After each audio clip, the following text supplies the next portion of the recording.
Hello everyone.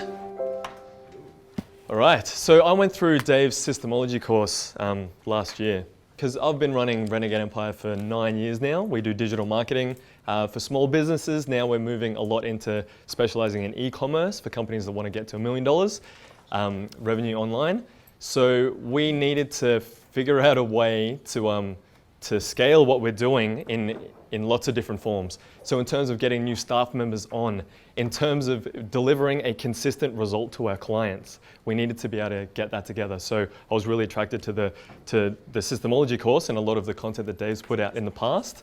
So I really jumped on that, and it's changed the way we do business, and we still haven't implemented everything yet. Like it's been almost 6 months, Dave, I think.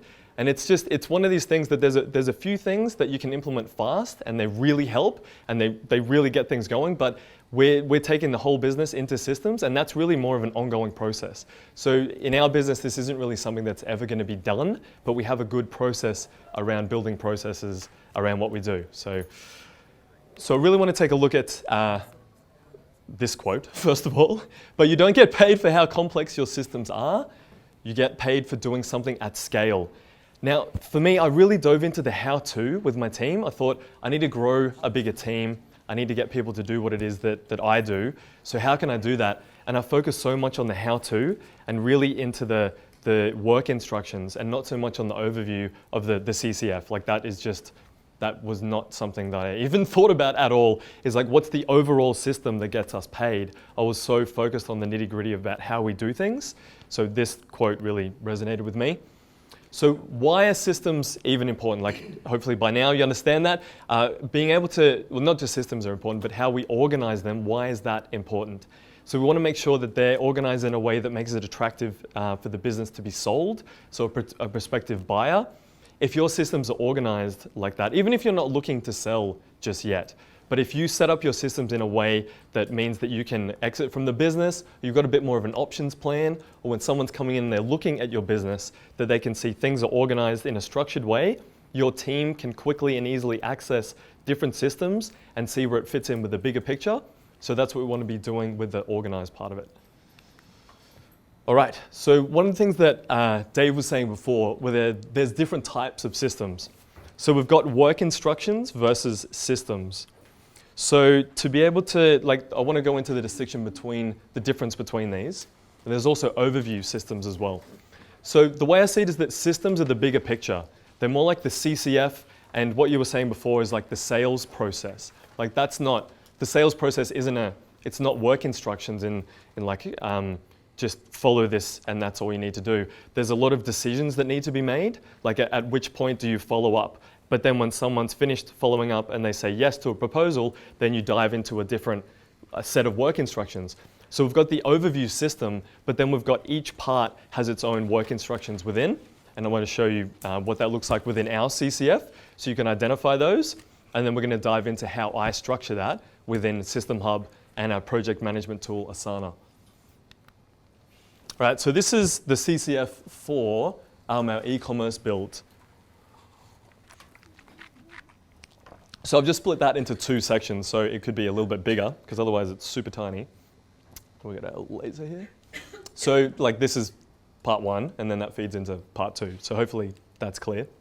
Does that make sense? Yeah, because I've seen this a million times, so hopefully it makes sense to you as well. So the parts that are the light purple there, this is the key path to go through for a client. Like, if this is all they do, then that's fine. There are other parts, like we could get traffic from referrals, YouTube, existing clients, they could come in, but in order to follow the systemology process, we'd really pick one, and SEO and directories was one of the main ones where we get clients in. So one of the first steps is a website audit. And then we go through all the steps. I won't go through the CCF process in too much detail, but what I want to identify is what's a system and what's potentially work instructions, so you can see the difference between them. What is important is that you set this out first. You set out the overall picture before you get into the nitty-gritty. And the business owner, as Dave said many times, shouldn't be doing that part anyway. They shouldn't be doing the work instructions. I don't know if any of you have had that challenge, but I really just dove into the work instructions, and I could have just spent the rest of my life just focusing on the how-to. When it comes to something like a marketing company, The how-to changes all the time. We need to adapt that all the time. So if we're not focused on the bigger picture and we're stuck in the detail, and it helps me train the team, which is great, but it changes so fast that it didn't help us grow by me always focusing on the how-to stuff. So looking here, when it comes to just our SEO, like that couldn't be, SEO is not like a checklist. It's not like work instructions. You can't just have one page. So SEO, even in itself, is a system that will comprise of different parts. Like how do we do link building? How do we do keyword research? Each one of those is its own set of work instructions, right? So that in itself, I would create an overview system first, potentially with a bit of a process chart flow about how we do things, before diving into something like the work instructions, something like recording how we do link building, right? Or the different parts of our link building process.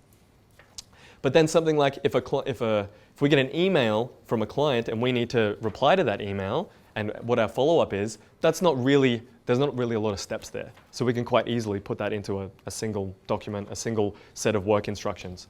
It's not overly complex. So it's about identifying this first, the CCF first, and then taking a look at each part and deciding, does that have really broad steps, or can we just dive straight into recording and capturing how that particular process works? And then we'll get to the delivery side, and that's a whole nother beast. I'll show you about how we organize our delivery structure within System Hub. But delivery in itself has systems such as our strategy workshop, our launch plan, how we build a sitemap. Within that, again, are more systems that we want to dive into. Okay, so this is the core part, and then the next thing is an overview system. So overview system shows us at a high level. So we want to do these high level steps first. We don't even go into these steps to start with, okay? So what we want to do when we sell an e-commerce build, got onboard the client. And then I'll just map out the top level steps. So what do we need to do? Onboard a client, we need to do a discovery workshop, approval process, project status meetings, and then an e-commerce audit. So I'll just map those out first. And if that's all I did, that's still so much further along with showing a new team member like how our process works and how we structure things than if I dove into how specifically we take screenshots of a live site or back up the live site and database. Like it's going to take me forever to get all of these specific how-tos done. But if they see the bigger picture, they might even be, if I've hired someone with the right skills, they might even be able to tell us a better way to do things, which would be fantastic. And then all of the work that I've put together to do the how-to is completely out the window. So we want to do the high-level stuff. So yeah, is that making sense so far? Yeah? So focus on the high level.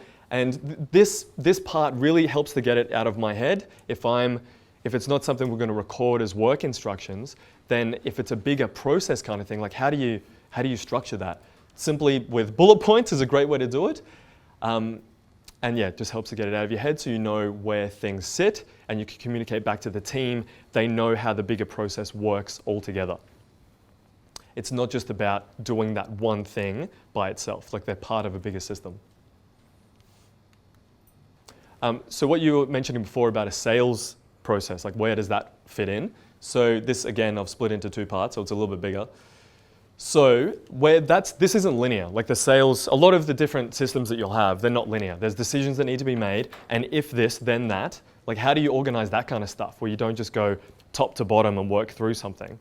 So with that, what I put together, like I just used a simple processing tool. I think it was like draw.io, but whatever, you can just get a whiteboard, get a napkin, draw something like this. Like how does it work at a high level? So generate a lead, request a connection and worksheet.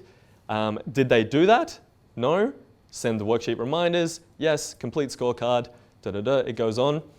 Each one of these then would have either another system at a high level or it would have work instructions depending on how many different steps and how many different team members need to be a part of it. If it's just one person doing a set of instructions, we can just probably have work instructions. But if there's multiple team members between invoicing and operations and admin team, these would be different. These would be part of a bigger system and different work instructions, different processes for each one. Cool. Right, so yeah, we've got the decisions to be able to get through the sales process. So in order to map this out, it really has helped my team know where things sit, and it's not so much, let's look at a manual and just read top to bottom. It's really hard to explain these kind of things. So if I start with this, they can much more easily do the documentation as well. So if we're doing this, if I'm doing this level, and even the team to some extent doing this level, and the team are doing capturing and documentation, we can much more easily organize in the system, in whatever tool we're using, how it all pieces together. And if the team gets lost at all and they don't know what's next, or what came before, or what we're doing, we can always refer back to these, and refer back to these, and refer back to the CCF, and understand where it all fits together. Cool. All right, so now we're diving into work instructions now. Okay, so this, I don't know what half of this stuff has on it, to be honest, because a lot of this stuff I didn't actually put together, and the team optimized these. So as long as I've done the work to be able to make the money for the business, to pay them to do this, obviously, but to be able to make sure that we've got the overall CCF done, the overview systems, the team can now work on the work instructions, and then further down the line, Dave will talk to you in more detail about this, but they can optimize it. They can keep this running smooth. Because version one for us, for our whole process for delivering e-commerce was just that. We didn't have any work instructions. Like I had a backlog of work instructions that I made weren't really relevant anymore, but then we made that, and that helped so much for the team to just get on the same page about what is the order that we do things. Not specifically how do we do everything, we can work on that later, but what's the order? That helped them get things done a lot more efficiently. So we've got here with the work instructions. So I like to start it with, like, how did we even get here in the first place? Like, what was the entry point? So when onboarding a client, we don't just start with onboarding. How did they get here? So there's a sales handover process. And if they haven't done that, we want to make sure that we're referencing where that is. And then the particular department, and then what they need to do, and then operations team, what they need to do. So this could be separated into different systems potentially, but as the version that we're up to at the moment is we've got it all in one place because it's just too complicated to be thinking about the future and how you want your optimized system to be down the line when you're just getting started with this now. What you want is the minimum amount of effort to get the best return at this stage. Optimizing can happen later, just the fact that you're documenting this and getting your team to follow, you want to keep it as simple as possible. Any questions around like the difference between overview, systems, and work instructions? Yep. At what point would you, so when you're talking about optimizing and improving, at what point does the bottleneck get to a point where you're like, okay, we need to fix this? Well, you want to be able to open up the conversation with the team, say follow this process and make sure you're following how this works. And when you get stuck, if there's something that's not working, keep the communication channels open. With whatever tool you use, if there's some kind of commenting feature, that's what we use. We just comment in, oh, this could be better, let's improve this when we have a chat about it next month. And we'll just revisit those, and the team will help to optimize those as best they can. And so where you've got something like this stage here, which would live in System Hub, where do the other documents live? So where do you embed them? Yep, I think I've got screenshots of that. Oh, okay. But yeah, I'll show you. So with this overview system, if this was the overview of the sales process, I would put that at the very top. And actually, I have that in System Hub. So it starts off with creating wherever I'm going to put this particular system. Let's just call it, sales overview is what I'll start with. And then what are the key steps? Is it something that I can just document like this, where we just go like waterfall style, we just go straight top to bottom? Or is it something where I need to go into a tool and I need to show a bit of a process decision style process here? I'll just put that at the very top, just to make sure it is crystal clear at the beginning, what are the high level things that we need to do.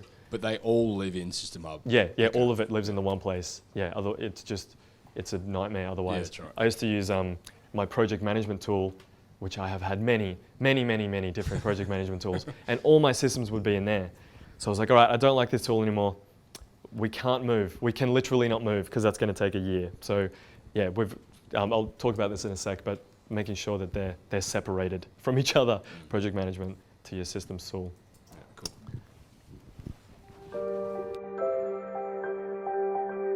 cool.